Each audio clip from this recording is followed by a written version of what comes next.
Today we're looking at my fingerstyle arrangement of Tennessee Waltz, Could I Have This Dance, and Dreaming My Dreams with You.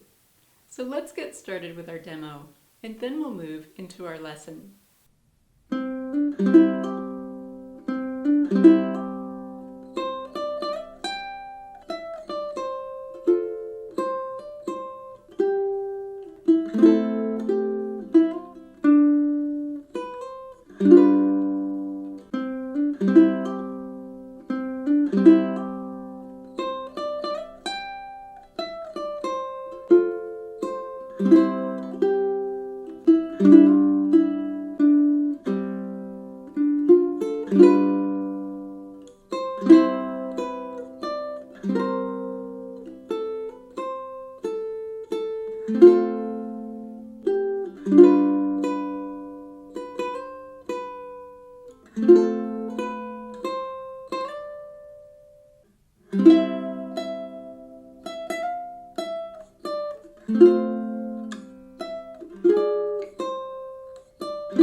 If you're enjoying this arrangement, please give this video a thumbs up.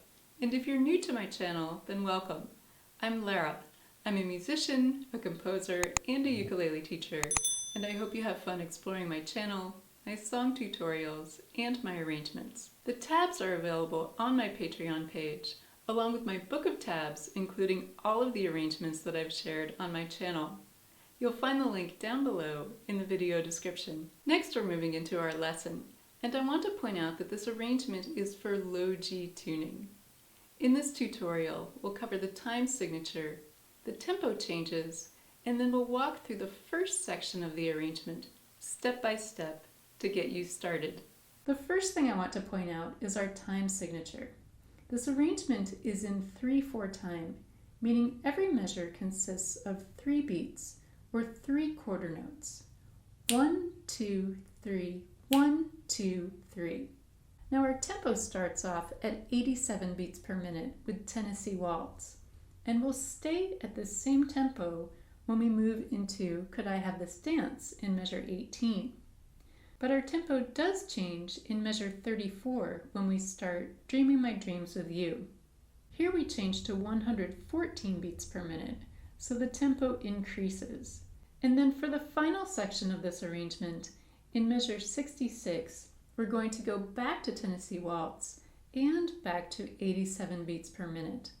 So the tempo does change twice during this arrangement, but the time signature stays the same at 3/4 time.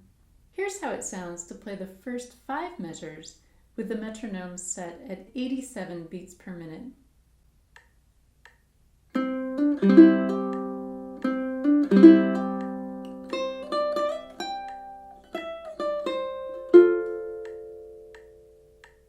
And now let's take a look at how to play our first musical phrase in this arrangement, measures 1 through 9, to get you started.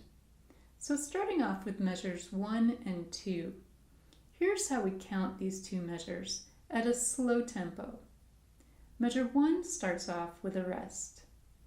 1 and 2 and 3 and 1 and 2 and 3 and.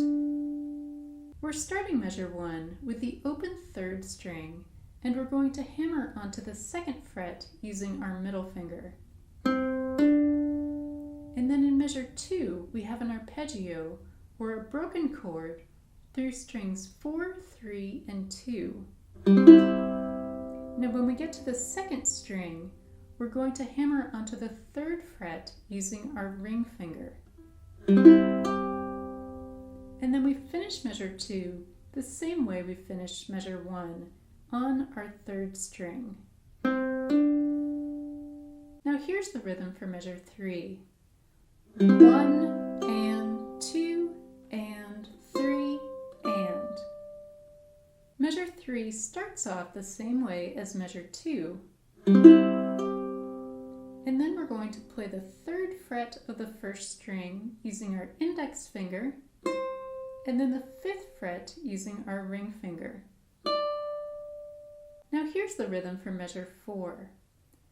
1 and 2 and 3 and.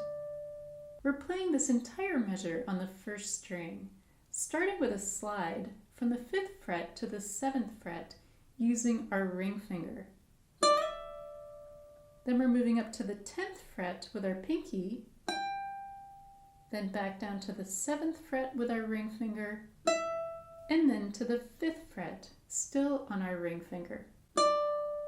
This leaves our index finger free, which we're going to need when we move into measure 5. Now here's the rhythm for measure 5. 1 and 2 and 3 and.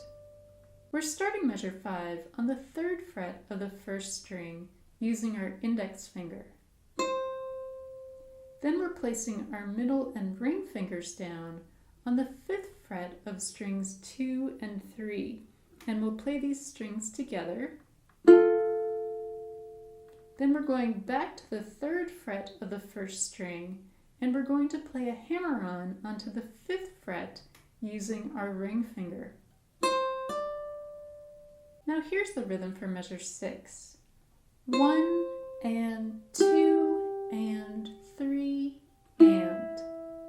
This is an easier measure, starting off on the 3rd fret of the 1st string with our index finger, and then moving our index finger up to the 2nd string, 3rd fret, and then we're finishing this measure with the open 2nd string. Now let's look at the rhythm for measure 7. Here the final 3 notes form a triplet.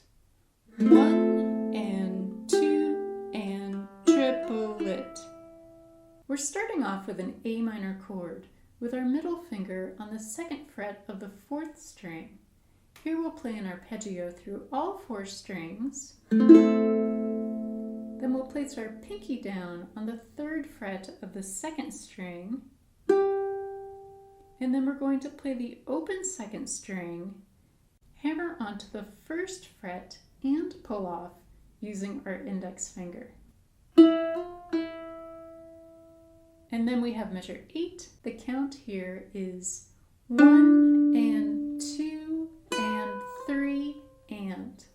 So we're starting with the 2nd fret of the 3rd string using our middle finger, and then we're going to play the 2nd fret of the 1st string and slide up to the 3rd fret. And then we have measure 9, where we'll form a G7 chord and play an arpeggio through all 4 strings. We'll hold this chord for 2 beats, and then our melody from measure 1 repeats at the end of measure 9. So here's how we count measure 9. 1 and 2 and 3 and. I hope you enjoy learning this beautiful country waltz arrangement. Have fun practicing, and thanks for watching.